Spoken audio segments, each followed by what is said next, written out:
جماعة الحق والهدى والسنة هم السلفيون.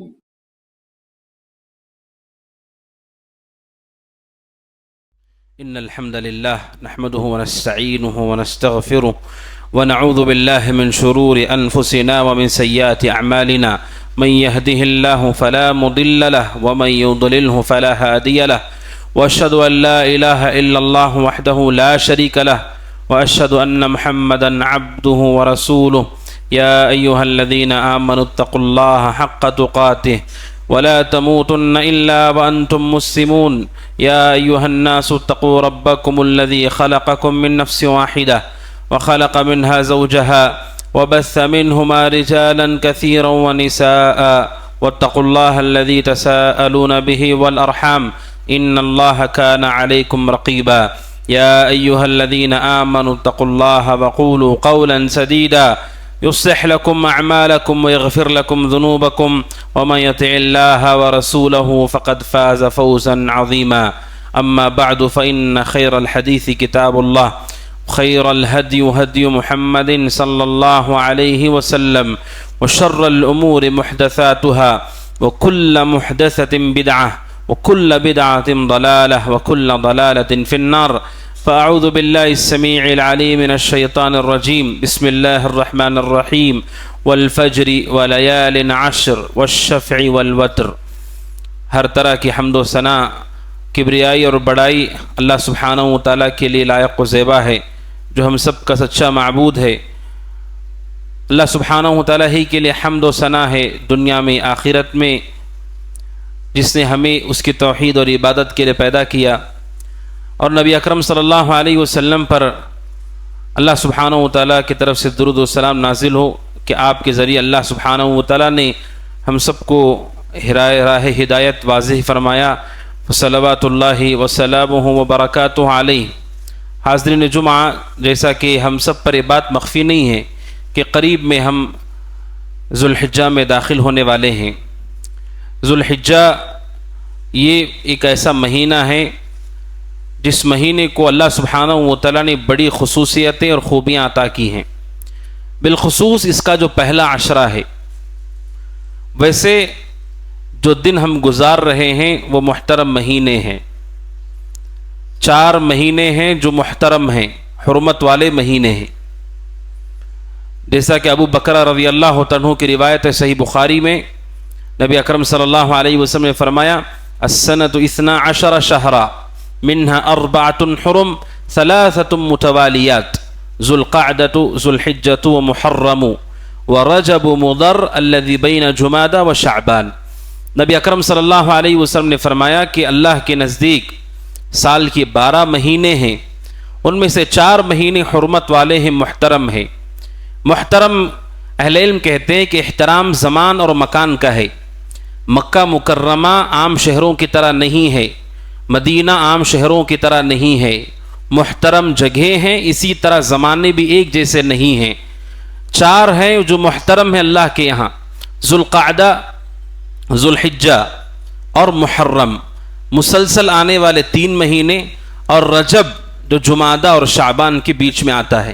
یہ 4 مہینے محترم ہیں، اور بالخصوص ذوالحجہ اور ذوالحجہ کے ابتدائی 10 دن، ان کی عظمت کو قرآن کریم نے متعدد جگہ بیان کیا ہے۔ سورہ فجر کی جو آیت میں نے پڑھی، اللہ سبحانہ و تعالیٰ نے قسم کھا کر کہا: والفجر ولیال عشر، فجر کی قسم اور ولیال عشر، 10 راتوں کی قسم۔ یہ 10 راتیں کون سی ہیں؟ عشر ذوالحجہ، ذوالحجہ کے ابتدائی 10 دن اللہ نے ان دنوں کی قسم کھائی ہے۔ اور اللہ تعالیٰ جس چیز کی قسم کھاتا ہے وہ چیز سارے اشیاء سے ممتاز ہو جاتی ہے، اس کی اہمیت، اس کا مقام واضح کرنا مقصود ہوتا ہے۔ ہم کسی بات کو اہمیت دینا چاہتے ہیں، ہم اللہ کی قسم کھاتے ہیں۔ جب اللہ کی قسم کھاتے ہیں وہ بات تمام باتوں پر ممتاز ہو جاتی ہے کہ جو میں کہہ رہا ہوں وہ عظیم بات ہے، اور میں اللہ کی قسم بھی کھاتا ہوں اس پر۔ جب اللہ کسی چیز کی قسم کھاتا ہے اپنی مخلوق میں، وہ چیز عام چیزوں کی طرح نہیں ہوتی ہے۔ اللہ نے کہا قسم ہے ان 10 راتوں کی، وہ 10 راتیں عشرہ ذوالحجہ ہیں، ذوالحجہ کے ابتدائی 10 دن ہیں۔ یہ وہ 10 دن ہیں جن سے متعلق بخاری میں حضرت عبداللہ ابن عباس رضی اللہ تعالیٰ عنہ فرماتے ہیں کہ نبی اکرم صلی اللہ علیہ وسلم نے فرمایا ما من ایام العمل الصالح فیہن احب الی اللہ من هذه الايام یعنی ایام العشر قیل ولا الجہاد فی سبیل اللہ قال ولا الجہاد فی سبیل اللہ الا رجل خرج بنفسه وماله فلم يرجع من ذلك بشيء۔ نبی اکرم صلی اللہ علیہ وسلم نے فرمایا اللہ کے نزدیک سب سے پسندیدہ دن جن میں اللہ کو عمل محبوب ہے، سب سے زیادہ محبوب اللہ کے یہاں عمل کسی وقت ہوتا ہے، آپ نے کہا العمل الصالح فیہن احب الی اللہ من هذه الايام، ان 10 دنوں میں اللہ کو عمل سب سے زیادہ محبوب ہوتا ہے۔ پورے سال میں یہ 10 دن اللہ کو سب سے زیادہ عمل محبوب ہے۔ رسول صلی اللہ علیہ وسلم سے پوچھا گیا اے اللہ کے رسول کیا جہاد سے بھی زیادہ اللہ کو ان دنوں میں عمل پسند ہے؟ آپ نے کہا ہاں، جہاد سے بھی زیادہ اللہ کو ان 10 دنوں میں بندوں کا عمل محبوب ہے، سوائے اس آدمی کے جو اپنے جان اور مال کے ساتھ گھر سے نکلا اور نہ وہ جان لے کر لوٹا نہ مال اس کا گھر تک آیا، اسے چھوڑ کر اللہ کے راستے میں جہاد سے بھی بڑھ کر کے اللہ کو محبوب ہے کہ ان 10 دنوں میں مومن عمل کرے۔ اہل علم کہتے ہیں کہ پورے سال میں یہ 10 دن سب سے زیادہ اللہ کے یہاں محبوب ہیں۔ یہ حدیث سے صاف ظاہر ہوتا ہے، بات رمضان کی آتی ہے کہ رمضان تو عظیم مہینہ ہے، کیا رمضان سے بھی بڑھ کر 10 دن افضل ہیں؟ اہل علم نے اس حوالے سے کہا چونکہ رسول صلی اللہ علیہ وسلم نے کسی بھی مہینے کی تفریق نہیں کی، آپ نے العمل الصالح فیہن احب الی اللہ، سب سے زیادہ اللہ کو عمل محبوب ہوتا ہے ان 10 دنوں میں۔ آپ نے رمضان کو اس سے الگ نہیں کیا، اب جب رسول نے اسے الگ نہیں کیا اس کا مطلب اہل علم کہتے ہیں رمضان سے بڑھ کر کے یہ 10 دن عشرہ ذوالحجہ اللہ کو محبوب ہیں۔ اور رہی بات راتوں کی، اہل علم کہتے ہیں کہ راتیں رمضان کے آخری عشرے کی افضل ہیں، کیونکہ قرآن نے کہا کہ اس میں ایک ایسی رات ہے جو 1000 مہینوں سے بہتر ہے۔ راتوں کو دیکھا جائے تو آخری عشرے کی راتیں افضل ہوں گی، لیکن دن کی جہاں تک بات ہے اس سے افضل سال میں کوئی اور دن نہیں ہے۔ حدیث میں نبی اکرم صلی اللہ علیہ وسلم نے واضح کیا، اور یہ وہ 10 دن ہیں کہ جن 10 دنوں میں اللہ سبحانہ و تعالیٰ نے وہ چیزیں رکھی ہیں جو پورے سال میں کبھی نہیں ہو سکتی۔ اہل علم کہتے ہیں کہ کیا بات ہے کہ عشر ذوالحجہ کو یہ درجہ دیا گیا ہے دیگر مہینوں کے مقابلے میں۔ حافظ ابن حجر رحمہ اللہ کہتے ہیں ان 10 دنوں میں وہ اعمال شریعت کے پورے ہوتے ہیں کہ سال بھر میں وہ کبھی نہیں ہو سکتے ہیں، کہ اسی مہینے کی ابتدائی 10 دنوں میں سب سے بڑی امہات العبادات توحید، نماز، صدقہ و خیرات کے ساتھ حج کی عبادت انجام پاتی ہے جو سال میں اس کے علاوہ کبھی نہیں ہو سکتی۔ ان 10 دنوں میں ساری عبادتیں شریعت کی ایک ساتھ جمع ہو جاتی ہیں۔ عرفہ کے دن کا روزہ لوگوں کے لیے مشروع ہے، روزہ بھی ہے، نماز بھی ہے، صدقہ بھی ہے، لیکن حج ایک ایسی عبادت ہے جو صرف اس دنوں میں ہو سکتی ہے۔ لہٰذا چونکہ شریعت کی ساری عبادتیں، بنیادی عبادتیں، امہات العبادات ان 10 دنوں میں جمع ہوتی ہیں، پورے سال میں کبھی نہیں آتی، اس لیے اللہ سبحانہ و تعالیٰ نے اسے مقام عطا کیا ہے جو دیگر دنوں کو حاصل نہیں ہے۔ اور ان 10 دنوں کی خوبی یہ بھی ہے کہ اللہ سبحانہ و تعالیٰ نے ان 10 دنوں میں ان 10 دنوں کے عمل کو جو درجہ عطا کیا ہے، آپ دیکھیں ان 10 دنوں کے اندر ایک دن ہے 9 تاریخ کا، 9 ذوالحجہ، عرفہ کا دن ہے۔ عرفہ کے دن کو نبی اکرم صلی اللہ علیہ وسلم نے فرمایا الحج عرفہ، کہ عرفہ ہی حج ہے۔ عرفہ کے میدان میں کھڑے ہو کر دعا کرنا وہی حج ہے۔ 9 تاریخ کا وہ مقام ہے کہ اصل وہی حج ہے، آپ نے کہا۔ اور یہ 9 تاریخ کا دن تمام مسلمانوں کے لیے روزے کا دن ہے، عرفہ کا دن، جس کے بارے میں نبی اکرم صلی اللہ علیہ وسلم نے فرمایا صوم یوم عرفۃ احتسب علی اللہ ان یکفر السنۃ التي قبلها والسنۃ التي بعدها۔ صحیح مسلم میں ابو قتادہ انصاری رضی اللہ عنہ کی حدیث ہے کہ جو عرفہ کے دن روزہ رکھتا ہے 9 ذوالحجہ کا روزہ، اللہ تعالیٰ اس کے پچھلے 1 سال اور اگلے 1 سال کے گناہ کو معاف کر دیتا ہے۔ یہی وہ دن ہے۔ اور 10 تاریخ کا دن یہ مسلمانوں کی عید کا دن ہے، یوم النحر جسے کہا جاتا ہے، اور اسی میں سب سے زیادہ حج کے اعمال انجام پاتے ہیں۔ عید کی رات کو سارے حجاج مزدلفہ میں ہوتے ہیں، اور عید کی صبح شام تک انہیں 4 بڑے کام کرنا ہوتا ہے جو بنیادی کام ہے، اور اسی سے وہ اپنے احرام سے الگ ہو سکتے ہیں، عام لباس پہن سکتے ہیں. اللہ نے وہ 10 تاریخ کو رکھا ہے، یعنی یہ پورے 10 دن قابل احترام ہیں، اور بالخصوص 9 تاریخ اور 10 تاریخ. حتیٰ کہ حضرت عمر بن خطاب رضی اللہ تعالیٰ عنہ سے ایک یہودی نے آ کر کہا کہ تمہاری کتاب میں ایک آیت ایسی ہے، اگر وہ آیت مسلمانوں پہ نازل ہوتی ہم اسے عید کا دن بنا لیتے. حضرت عمر بن خطاب رضی اللہ عنہ نے کہا مجھے معلوم ہے کہ یہ آیت کب نازل ہوئی، کہاں نازل ہوئی. حضرت عمر بن خطاب رضی اللہ عنہ نے فرمایا کہ یہ جو قرآن مجید کی مشہور آیت ہے اليوم اکملت لکم دینکم واتممت علیکم نعمتی ورضیت لکم الاسلام دینا، کہ ہم نے نعمت کو پورا کر دیا، دین کامل ہو گیا، اور ہم نے اس نعمت کو پسند کر لیا. دین کے کامل ہونے کا اعلان کب ہوا؟ حضرت عمر کہتے ہیں جمعہ کے دن نبی اکرم صلی اللہ علیہ وسلم عرفہ کے میدان میں تھے، اسی عرفہ کے میدان میں اتنی عظیم آیت کو اللہ نے نازل کیا کہ اب دین پورا ہو چکا ہے، اب کمی بیشی کی کوئی گنجائش نہیں. یہ وہ 10 دن ہے جن میں اللہ سبحانہ و تعالیٰ نے دین کی تکمیل کا اعلان کیا ہے، اور یہی وہ دن ہیں جن دنوں سے متعلق اللہ سبحانہ و تعالیٰ نے لوگوں کو حکم دیا ہے. کیا حکم دیا؟ اللہ سبحانہ و تعالیٰ کہتا ہے وَلِكُلِّ أُمَّةٍ جَعَلْنَا مَنْسَكًا. آپ جانتے ہیں جانور کو قربان کرنا، صرف قربان کرنا باعث اجر کبھی نہیں ہے سوائے قربانی کے دن اور عقیقے کے. باقی جب بھی آپ ذبح کرتے ہیں گوشت پر ثواب ہے، آپ گوشت کھاتے ہیں کھلاتے ہیں، لیکن جانور کو ذبح کرنا، خون بہانے پر جو اجر ہے وہ سال میں صرف عید الاضحیٰ کے موقع پر ہے، اور زندگی میں ایک مرتبہ عقیقے کے لیے ہے، جہاں پر شریعت نے حکم دیا کہ اللہ کو راضی کرنے کے لیے ایک جانور کا خون بہایا جائے. وہ بہانا عبادت ہے.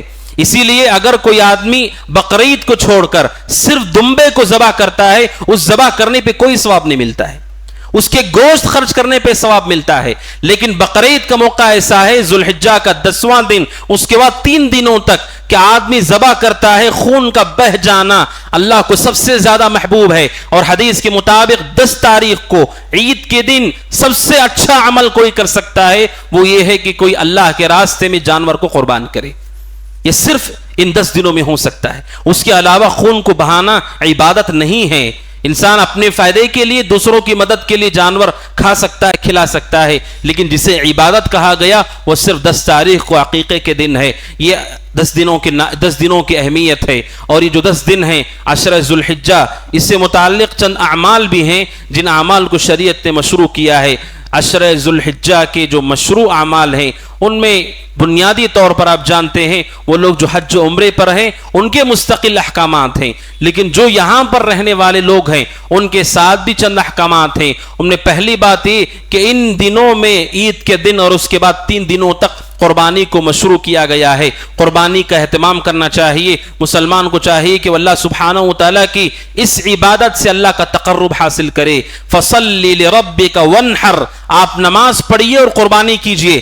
رسول کو بھی قربانی کا حکم دیا گیا، اور بخاری کی روایت ہے انس بن مالک رضی اللہ عنہ کہتے ہیں رسول صلی اللہ علیہ وسلم 10 سال تک مدینہ میں تھے، ہر سال آپ نے قربانی کی ہے، کسی سال آپ نے قربانی کو نہیں چھوڑا ہے. قربانی عظیم عبادت ہے جو ابھی ہو سکتی ہے، پورے سال کبھی نہیں ہو سکتی. لہٰذا مسلمان اس عبادت سے غافل نہ ہو. اللہ سبحانہ و تعالیٰ نے جس کو استطاعت دی ہے وہ ضرور قربانی کرے، مہنگا جانور خریدے جس کی قیمت بھی زیادہ ہو، جسے دیتے ہوئے آدمی کو احساس ہو کہ میں اللہ کے راستے میں خرچ کر رہا ہوں. جانور کے مہنگے ہونے کی شکایت نہ کرے. یہ عبادت ہے اور تقرب ہے. جس طرح آپ دیگر اعمال صالحہ کرتے ہیں، حج پر جاتے ہیں، مہنگائی کی شکایت نہیں کرتے، یہ بھی عبادت ہے. جانور سب سے بہتر وہ ہے جو مہنگا ہو، جو بے عیب ہو، جو تندرست ہو، جو خوبصورت ہو. جتنا مہنگا ہو سکتا ہے خریدیے، بشرطے کہ دکھاوا نہ ہو، بشرطے کہ لوگوں کو دکھانا مقصد نہ ہو.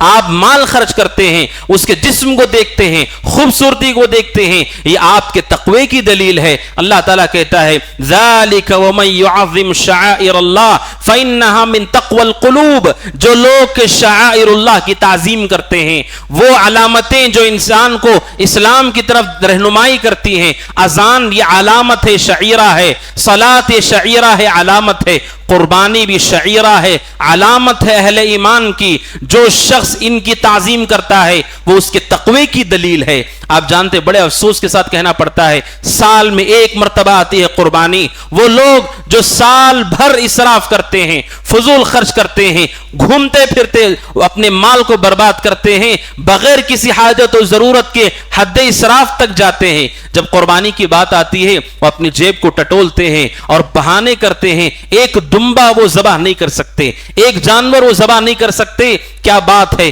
یہ بات اصل یہ ہے کہ ہمارے تقوی کی کمزوری ہے، تقوی کی کمزوری ہے. جو تقوی شعار ہے، جیسا ظلم حج پہ ہوتا ہے کہ طاقت رکھنے کے بعد بھی حج پر نہیں جاتے، عمرہ پر نہیں جاتے، یہی ظلم قربانی کے جانور سے بھی ہوتا ہے کہ مسلمان طاقت ہے، ایک دمبا وہ ذبح کر سکتے ہیں، 1 سال کا جانور دمبا ہی صحیح، بکرا ہو بھیڑ ہو، اسے لے کر ذبح کر سکتا ہے، تب بھی وہ نہیں کرتا ہے. کیوں؟ کیونکہ قرآن کہتا ہے کہ یہ تعظیم، شعائر اللہ کی تعظیم متقی کرتے ہیں، پرہیزگار کرتے ہیں.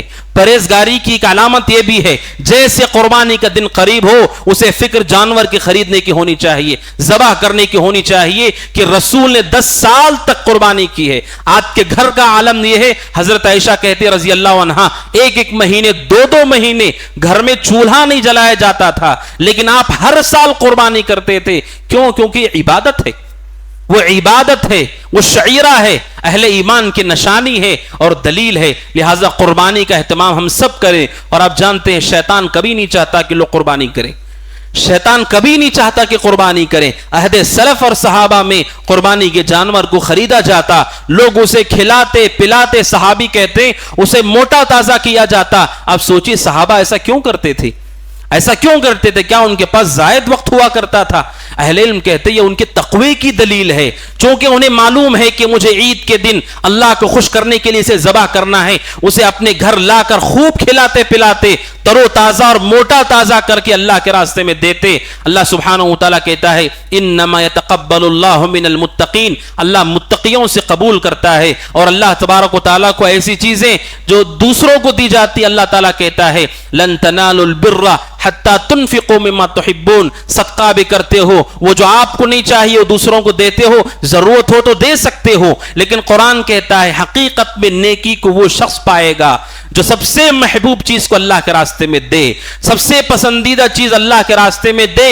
یہ انسان کی نیکی تک پہنچے حقیقی معنوں میں. جب قربانی کی بات آتی ہے یہاں پر بھی یہی معیار ہے، آپ کون سی چیز اللہ کے سامنے حاضر کر رہے ہیں. عید کے دن کیا آپ کے گھر کے پاس ذبح کیا جاتا ہے، یہ بھی آپ کی تقوی کی دلیل ہے. لہٰذا جانور کی قربانی کا اہتمام کریں. اور رہی بات حصے، جانور کے حصے یہ بھی جائز ہیں، آدمی حصے بھی لگا سکتا ہے، لیکن حصہ لگانے سے بہتر پورے جانور کو ذبح کرنا ہے. اللہ کا نام لے کر آپ اپنے گھر کی طرف سے، پورے لوگوں کی طرف سے، آپ کے گھر والوں کی طرف سے ایک دمبے کو آپ ذبح کرتے ہیں، اس کے خون کو بہاتے مکمل اللہ کے رضا کے لیے، یہ اس سے بھی زیادہ افضل ہے. لہٰذا جانور قربان کریں، کوشش کریں پورا جانور آپ ذبح کریں. اور رسول صلی اللہ علیہ وسلم جو آپ ذبح کرتے تھے وہ دمبے ہیں.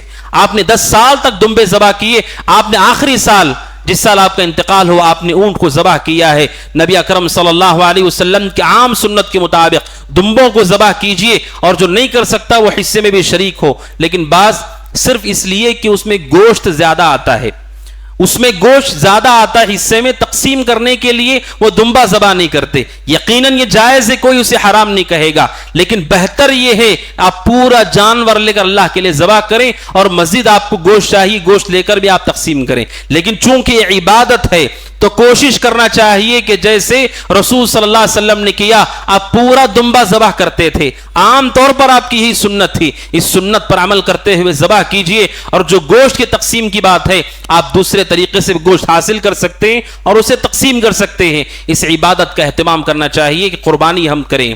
اور شیطان نہیں چاہتا کہ لوگ قربانی کریں، شیطان نہیں چاہتا کہ لوگ قربانی کریں. جیسے جیسے قربانی کے دن قریب آتے ہیں شیطان دل میں وسوسے ڈالتا ہے کہ آپ پیسہ نہیں ہیں، پیسہ آپ کا ختم ہو گیا. قرآن کہتا ہے الشیطان یعدکم الفقر، شیطان انسان کو فقیری کا ڈر دکھاتا ہے.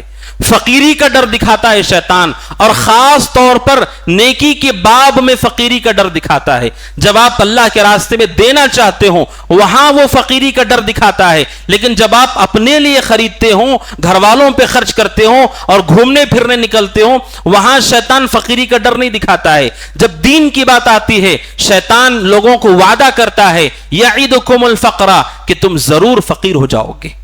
لہذا شیطانی وسوسے سے بچ کر اپنے مال کا حصہ، سب سے بہترین ہے وہ مال جس مال سے جانور کو آپ ذبح کرتے ہیں، لہذا جانور کے ذبح کرنے کا اہتمام کیجئے۔ اور جو لوگ قربانی کرنے والے ہیں ان کے لیے خصوصی تعلیم یہ ہے، ام سلمہ رضی اللہ تعالیٰ عنہ کہتی ہیں نبی اکرم صلی اللہ علیہ وسلم نے فرمایا، صحیح مسلم کی حدیث ہے، کہ جو قربانی کا ارادہ رکھتا ہو، جو قربانی کی ارادہ رکھتا ہو، جب عشر ذوالحجہ داخل ہو جائے کہ وہ اپنے ناخن اور بال کو نہ نکالے۔ جیسے ذوالحجہ کا چاند نظر آ جائے، ہمارے ملک میں آج شام چاند دیکھنے کا اہتمام ہوگا، جیسے ہی چاند نظر آ جائے ذوالحجہ کا، فَلْيُمْسِكْ عَنْ شَعْرِهِ وَأَظْفَارِهِ، اس کے بعد اپنے بال، اپنے ناخن کو نہ چھوئے اور اسے نہ نکالے، اسے چھوڑ دے، اور ایک روایت کے مطابق اپنی جلد اور چمڑے کو بھی چھوڑ دے۔ وہ جلد اور چمڑا جو سوکھ کر کے لٹک رہا ہے اسے آدمی نہ نکالے، الا یہ کہ اسے درد ہو، تکلیف ہو، ورنہ اپنی چمڑی کو، اپنے بال کو اور اپنے ناخنوں کو چھوڑ دے۔ ایک روایت میں ام سلمہ رضی اللہ عنہا نے بشرتی ہی بھی کہا کہ اللہ کے نبی نے چمڑے کو بھی چھوڑنے کا حکم دیا ہے کہ آدمی سوکھے ہوئے چمڑے کو کھینچ کر نہ نکالے۔ کیوں؟ اہل علم کہتے ہیں کہ یہ تعلیم کیوں دی گئی ہے، اللہ بہتر جانتا ہے کہ اس کی شریعت میں کیا کیا حکمتیں پوشیدہ ہیں۔ شیخ ابن عثیمین رحمہ اللہ کہتے ہیں اس کا ایک مقصد جو حکمت ظاہر ہوتی ہے واللہ اعلم وہ یہ ہے کہ جو حجاج بیت اللہ میں ہیں، اللہ سبحانہ و تعالیٰ نے ہمارے لیے بھی نظم رکھا ہے، جیسے وہ کچھ پابندیوں میں ہوتے ہیں حالت حرام میں، یہاں بھی قربانی کرنے والے چند پابندیوں میں ہوتے ہیں۔ جیسے وہ تکبیرات کا اہتمام کرتے ہیں، ہمارے لیے بھی تکبیرات کا اہتمام ہے، تاکہ ہمارے دلوں کے اندر وہ احساس پیدا ہو کہ ہم بھی ایک عبادت اور بندگی میں ہیں۔ جیسے اذان دینے والا بہت اونچے درجے پر ہے، اس کے لیے بہت بڑی فضیلت ہے، اسی طرح اذان کا جواب دینے والا اس کے لیے بھی اجر و ثواب ہے۔ اب یہ جو حج پر چلے گئے انہیں بھی اجر و ثواب ہے۔ وہ لوگ جو ان اعمال کو انجام دیتے ہیں، جو ان کے قریب قریب نظر آتے ہیں کہ اپنے ناخن کو، بال کو نہیں نکالتے، جیسے حالت احرام میں آپ نہیں نکال سکتے، اور عید تک آپ انتظار کرتے ہیں، اذان دینے والے کو ثواب ملتا ہے، اذان کا جواب دینے والے کو بھی ثواب ملتا ہے، حج پہ جانے والے کے لیے ایک اجر ہے اور یہاں رہنے والے کے لیے ایک اجر ہے۔ لہٰذا شریعت نے ہمیں اتنی خوبصورت تعلیم دی کہ ہم بھی ان حجاج کی طرح اللہ کا کثرت سے ذکر کریں، اپنے ناخن و بال کو نہ نکالیں۔ لہٰذا چاند نظر آنے کے بعد آدمی اپنے بال اور ناخن کو نہ نکالے، اس حکم کا بھی خصوصی خیال ہونا چاہیے۔ اور دوسری عبادت جو ان 10 دنوں میں صحیح ہے، مشروع ہے، وہ ہے ان 10 دنوں میں سے 9 دنوں کا روزہ۔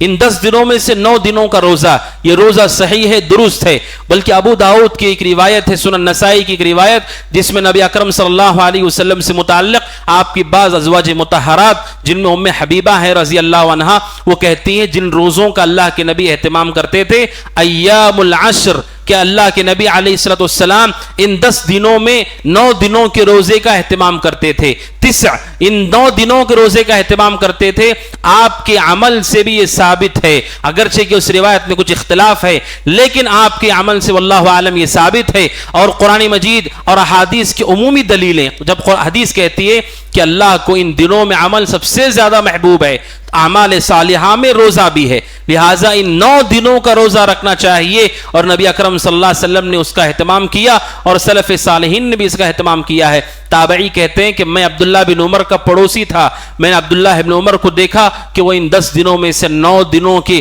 روزے کا اہتمام کرتے تھے، اور متعدد سلف نے اس کا اہتمام کیا ہے کہ وہ ان 9 دنوں کا روزہ رکھا کرتے تھے، لہٰذا روزے کا بھی اہتمام ہو۔ اور تیسری کی عبادت جو ان 10 دنوں میں بالخصوص ثابت ہے، جس کا اہتمام کرنا چاہیے، وہ کثرت سے اللہ کا ذکر ہے، کثرت سے اللہ تعالیٰ کو یاد کرنا ہے۔ جیسے میں نے کہا حجاج کثرت سے تلبیہ اور تکبیرات کا اہتمام کرتے ہیں، ہمیں بھی جیسے ہی چاند نظر آ جائے تکبیرات کا اہتمام کرنا چاہیے، تحلیل کا اہتمام کرنا چاہیے۔ نبی اکرم صلی اللہ علیہ وسلم نے ان 10 دنوں سے متعلق فرمایا کہ ان 10 دنوں میں عمل اللہ کو سب سے زیادہ عظیم ہے، لہٰذا تم کیا کرو؟ آپ نے کہا فَأَكْثِرُوا فِيهِنَّ مِنَ التَّهْلِيلِ وَالتَّكْبِيرِ وَالتَّحْمِيدِ، آپ نے 3 باتوں کا حکم دیا کہ ان 10 دنوں میں کثرت سے اللہ کی تحلیل، لا الہ الا اللہ، تکبیر اللہ اکبر، تحمید الحمدللہ، آپ نے کہا کثرت سے اس کا اہتمام کرو، تکبیرات کا اہتمام کرنا چاہیے، بالخصوص ان 10 دنوں کے اندر، اور ان 10 دنوں کے بعد بھی ایام تشریق 3 دنوں تک کثرت سے اللہ کا ذکر کرنا چاہیے۔ میرے بھائیوں، اللہ سبحانہ وتعالیٰ کا یہ ذکر، جب کوئی آدمی اللہ اکبر کہتا ہے، کوئی آدمی لا الہ الا اللہ کہتا ہے، کتنی بڑی فضیلت ہے۔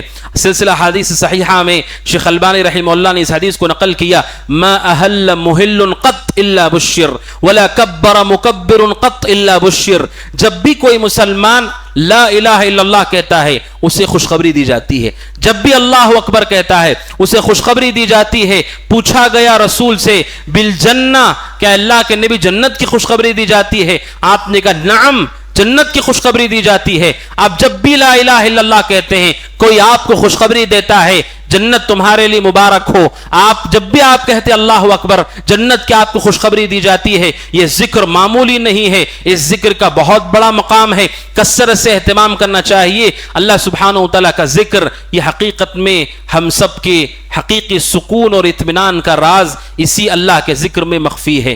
آپ جانتے ہیں دنیا میں آدمی اپنے دل کو بہلانے کے لیے، اطمینان و سکون کے لیے جتنے راستے اختیار کرتا ہے، کسی راستے میں حقیقت میں کوئی سکون اطمینان نہیں، وہ راحت نہیں ہے جو راحت کے اللہ کے ذکر میں ہے۔ اللہ کا ذکر آپ کو آپ کے مقصد سے جوڑتا ہے۔ جب بھی آپ کہتے لا الہ الا اللہ، جب بھی آپ کہتے اللہ اکبر، جیسے آپ جملے کو ادا کرتے ہیں یہ جملہ آپ کو یاد دلاتا ہے کہ آپ دنیا میں کس مقصد کے لیے ہیں۔ جیسے ہی اللہ کا ذکر آپ کرتے ہیں دنیا کے ساری مشغولیتوں کے بیچ میں آپ کے دل میں وہ شمع روشن ہوتی ہے جو آپ کو ایمان کی رہنمائی کرتی ہے، اور یہ اللہ سبحانہ وتعالیٰ کا ذکر ہے جو انسان کے دل کو پگھلاتا ہے، اس میں جو زنگ ہوتا ہے۔ حسن بصری رحمہ اللہ سے ایک آدمی نے آ کر کے کہا کہ میرا معاملہ یہ ہے کہ میں بہت سخت دل ہو گیا ہوں، بہت سخت دل ہو گیا ہوں۔ سخت دل ہونے کی وجہ سے ان کے آنکھوں میں کبھی آنسو نہیں ہوتے، کبھی وہ اللہ کو یاد کر کے روتے نہیں ہیں، کبھی کسی کی تکلیف کو دیکھ کر آنکھوں میں آنسو نہیں ہوتے۔ میرا دل سخت ہو گیا ہے، مجھے کیا کرنا چاہیے؟ حسن بصری رحمہ اللہ نے کہا کثرت سے اللہ کا ذکر کرو۔ اللہ کا ذکر بار بار کرنے والوں کا دل پگھل جاتا ہے، اور پھر ان کا دل ایسے ہوتا ہے کہ قرآن سن کر کے بھی ان کی آنکھوں میں آنسو آ جاتے ہیں، رسول صلی اللہ علیہ وسلم کے حدیث سن کر کے ان کی آنکھوں میں آنسو آ جاتے ہیں۔ یہ اللہ کا ذکر ہے۔ ان دنوں میں کثرت سے ذکر اللہ کا اہتمام کرنا چاہیے، اور یہ ذکر و تکبیرات بآواز بلند ہونا چاہیے۔ صحیح بخاری میں امام بخاری نے نقل کیا ہے کہ حضرت عبداللہ ابن عمر اور ابو ہریرہ رضی اللہ تعالیٰ عنہما ان دنوں میں بالخصوص بازاروں کی طرف چلے جاتے اور زور زور سے تکبیرات پکارتے، اور ان کی تکبیرات کو سن کر سارے لوگ بھی تکبیر پکارنے لگتے تھے۔ بآواز بلند تکبیر کہنا ان دنوں میں مشروع اعمال میں سے ہے، جس کے بارے میں اہل علم کہتے ہیں کہ یہ ان سنتوں میں سے ہے جسے بھلا دیا گیا ہے۔ آپ جانتے ہیں سنتوں کی ایک فہرست ہے جنہیں السنن المنسیہ کہا جاتا ہے۔ سنن المنسیہ کا مطلب وہ سنتیں جو شہروں سے ختم ہو گئیں اور کوئی ان پر عمل نہیں کرتا ہے، اس کی ایک فہرست ہے۔ اس فہرست میں یہ بھی ہے کہ ان 10 دنوں میں بآواز بلند اللہ کا ذکر، اللہ کی تکبیر کا اہتمام، یہ بھی سنن منسیہ میں سے ہے جو بعد کے ادوار میں ختم ہو گیا۔ امام ایک تابعی ہیں، وہ کہتے ہیں کہ میں ایک مرتبہ بازار میں داخل ہوا، میں نے دیکھا اہل ایمان کو، صحابہ تابعین کے دور کی بات وہ کرتے ہیں، اتنی زور سے آوازیں بازاروں سے آتی تھیں تکبیرات کی کہ ایسے محسوس ہوتا ہے کہ کوئی طوفان یا آندھی آ رہی ہو۔ ایسی آوازیں سلف کے زمانے میں بازاروں سے آتی تھی، گھروں سے آتی تھی۔ یہ ان سنتوں میں سے ہے جسے بھلا دیا گیا، اور جن علماء نے ذوالحجہ کے مسائل پر کتابیں لکھی ہیں انہوں نے اس سنت کو ذکر کرنے کے بعد کہا ہے کہ لوگوں کو چاہیے اس سنت کو زندہ کریں۔ جو اس کو زندہ کرے گا اور اسے دیکھ کر کوئی اور بھی اس پر عمل کرے گا، جب تک اس پر عمل کرتا رہے گا اللہ تعالیٰ اس کو اس کا بھی ثواب دے گا، عمل کرنے والے کا بھی ثواب دے گا۔ لہٰذا اپنے گھروں میں، اپنے دکان و مکان میں کثرت سے اللہ کا ذکر کریں، بآواز بلند اللہ کا ذکر کریں، یہ ان دنوں میں مشروع اعمال میں سے ہے۔ اسی طریقے سے ان دنوں کے مشروع اعمال میں سے ہے، اہل علم کہتے ہیں چونکہ رسول صلی اللہ علیہ وسلم نے کہا عمل صالح اللہ کو سب سے زیادہ پسندیدہ ہے، تو جسے بھی عمل صالح کہا جاتا ہے ہر ایک کا درجہ اللہ کے پاس اونچا ہے۔ ان 10 دنوں میں کوئی بھی نیکی اللہ کے پاس سب سے عظیم ہے، یعنی سال بھر آپ وہی نیکی کیجئے وہ درجہ اس کو نہیں ملے گا جو درجہ ان 10 دنوں میں نیکیوں کو مل جائے گا۔ لہٰذا ہر طرح کی عبادت کا اہتمام کیجئے۔ اور اسی طریقے سے اہل علم نے یہ بھی کہا چونکہ یہ محترم مہینوں میں سے ہے، چونکہ یہ محترم مہینوں میں سے 10 دن بھی محترم ہے، ان میں گناہ عام دنوں میں گناہ سے زیادہ بڑا ہے۔ جو آدمی ان 10 دنوں میں گناہ کرتا ہے اس میں گناہ بھی عام دنوں کے مقابلے میں بڑا ہے، کیونکہ ذوالحجہ بھی رسول کے مطابق یہ اشہر حرم ہے، محترم مہینوں میں سے ہے۔ لہٰذا گناہ سے بھی ڈریں اور بچیں کہ اس میں گناہ عام دنوں میں گناہ کے مقابلے میں زیادہ قبیح اور زیادہ خطرناک ہے۔ جو عمومی عبادتیں ہیں ان عبادتیں اور عمل صالح میں عظیم عمل صالح اور عبادت توبہ کا اہتمام کرنا چاہیے۔ سچے دل سے مومن کو توبہ کرنا چاہیے کہ یہ توبہ ہماری صفائی ہے۔ صفائی 2 طرح سے ہوتی ہے، ایک ظاہر کی صفائی، ایک باطن کی صفائی۔ اللہ کہتا ہے ان اللہ یحب التوابین ویحب المتطہرین، اللہ کو توبہ کرنے والے پسند ہیں، پاک صاف رہنے والے پسند ہیں۔ اہل علم کہتے ہیں توبہ یہ باطن کی صفائی ہے اور یہ پاکی صفائی ظاہر کی پاکی صفائی ہے۔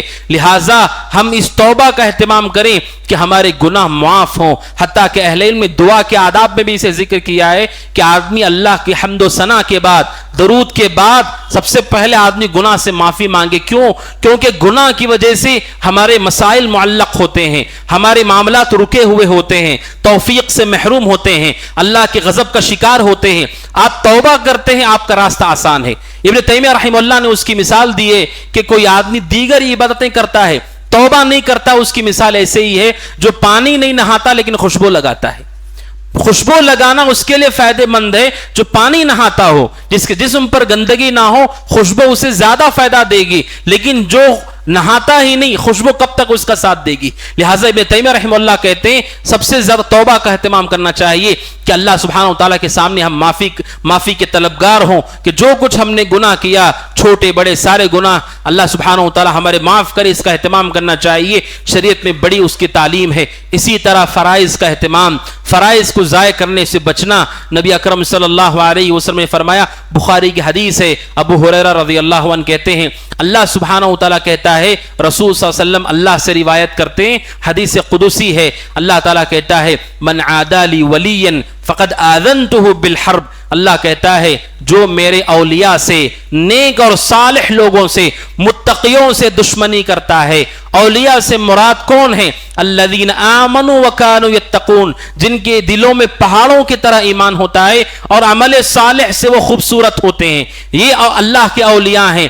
حدیث کہتی اللہ تعالیٰ کہتا ہے جو میرے اولیاء سے، نیک اور صالحین سے دشمنی کرتا ہے فقد آذنتہ بالحرب، میں اس سے جنگ کا اعلان کرتا ہوں، میں اسے جنگ کا اعلان کرتا ہوں۔ جو نیک لوگوں کے ساتھ دشمنی کرتا ہے، اذیت دیتا ہے، اس سے جنگ کا میں اعلان کرتا ہوں۔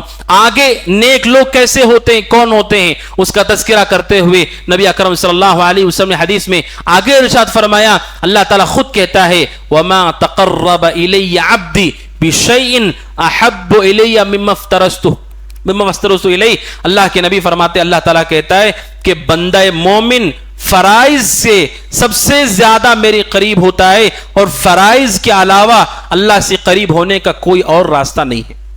جو فرائض کو ضائع کر دے، فرائض کو ضائع کرنے کے بعد وہ نوافل سے اللہ کے قریب نہیں جا سکتا ہے۔ وَمَا تَقَرَّبَ إِلَيَّ عَبْدِي بِشَيْءٍ أَحَبُّ إِلَيَّ مِمَّا افْتَرَضْتُ عَلَيْهِ، اللہ سبحانہ وتعالیٰ کہتا ہے فرائض کو چھوڑ کر نوافل سے کوئی اللہ کے قریب نہیں جا سکتا ہے۔ نوافل اس وقت فائدہ دیتے ہیں جب آدمی فرائض کا اہتمام کرے، اس کے بعد نوافل اسے اور اللہ کے قریب کرتے ہیں۔ اسی لیے اہل علم نے کہا کہ کوئی آدمی نفل میں اپنے آنکھوں سے آنسو نکالتا ہے، اس سے بہتر وہ آدمی ہے جو فرض کے لیے اپنا پسینہ بہاتا ہے۔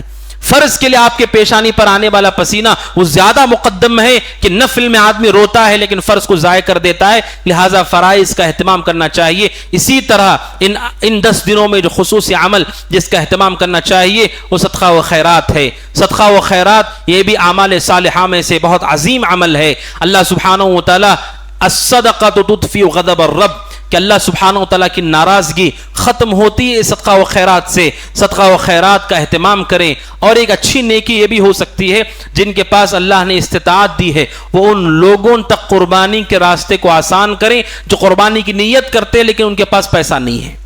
یہ نیکی میں ان کی مدد اور تعاون ہے کہ جن کو اللہ نے نوازا ہے وہ کئی بکرے اپنی طرف سے ذبح کر رہے ہیں، جبکہ ایک بکری پورے گھر کی طرف سے ہو جائے گی، سب کی طرف سے کفایت کر جائے گی، اور اب زیادہ کاٹتے گوشت تقسیم کریں گے لوگوں کو فائدہ ہوگا۔ لیکن ایک شکل یہ بھی ہے کہ آپ ان لوگوں تک اس مال کو پہنچا دیں جو قربانی کرنے کے خواہش مند ہیں لیکن ان کے پاس اتنا مال نہیں ہے۔ عرب میں اس کا اہتمام کیا جاتا ہے۔ عرب میں وہ لوگ جو دولت مند ہوتے ہیں وہ اپنے رشتہ داروں میں، ان کے پاس کام کرنے والوں میں ان سے رابطہ کرتے ہیں کہ تمہارے گھر میں قربانی کا اہتمام ہے کہ نہیں ہے۔ اگر وہ کہتا ہے نہیں ہے تو اپنے مال میں سے اتنا مال انہیں دیتے ہیں کہ وہ بھی قربانی کر سکے، تاکہ وہ بھی اللہ کا تقرب پا سکے اور اس کے گھر میں بھی خوشحالی ہو، تاکہ اسے کسی اور کا انتظار نہ کرنا پڑے اچھے گوشت کے لیے۔ تو نیکی میں بھی تعاون ہے، اور اس کی عید کو آپ نے بہترین خوشگوار بھی بنا دیا۔ لہٰذا صدقہ و خیرات کا بھی خصوصی ہم اہتمام کریں، اور یہ جو 10 دن ہیں ان 10 دنوں میں آگے بڑھ چڑھ کے اعمال صالحہ کا ہم اہتمام کریں۔ اللہ سبحانہ و تعالیٰ سے دعا ہے کہ اللہ تعالیٰ ہم سب کو ان 10 دنوں میں خصوصی اعمال صالحہ کی توفیق عطا فرمائے۔ اللہ سبحانہ و تعالیٰ ہم سب کو ان 10 دنوں میں اچھے سے خوب سنت کے مطابق اعمال کرنے کی توفیق عطا فرمائے۔ اللہ تعالیٰ انہیں قبول فرمائے۔ اللہ سبحانہ و تعالیٰ ہم سب کو عید الاضحیٰ نصیب فرمائے اور اس میں قربانی کی توفیق عطا فرمائے۔ اللہ تعالیٰ اسے قبول فرمائے۔ اللہ تعالیٰ سارے مسلمانوں کی حفاظت کرے، اوپر نیچے دائیں بائیں سے اللہ تعالیٰ ان کی حفاظت کرے، اور جو بھی دشمنان اسلام مکر کرتے ہیں اللہ تعالیٰ ان کے مکر کو ضائع و برباد فرمائے۔ اللہ سبحانہ و تعالیٰ وہ خبریں ہم تک پہنچائیں جو اہل ایمان کے لیے راحت و سکون کا باعث ہوں۔ اللہ سبحانہ و تعالیٰ ہمارے اس ملک میں ہر طرف امن و امان کو برقرار رکھے۔ اللہ سبحانہ و تعالیٰ ہم سب کو کھل کر شاعر اسلام پہ عمل کرنے کی توفیق عطا فرمائے۔ اقول قولی هذا واستغفر الله لي ولكم ولسائر المسلمين من كل ذنب وخطيئة فاستغفروه انه هو الغفور الرحيم۔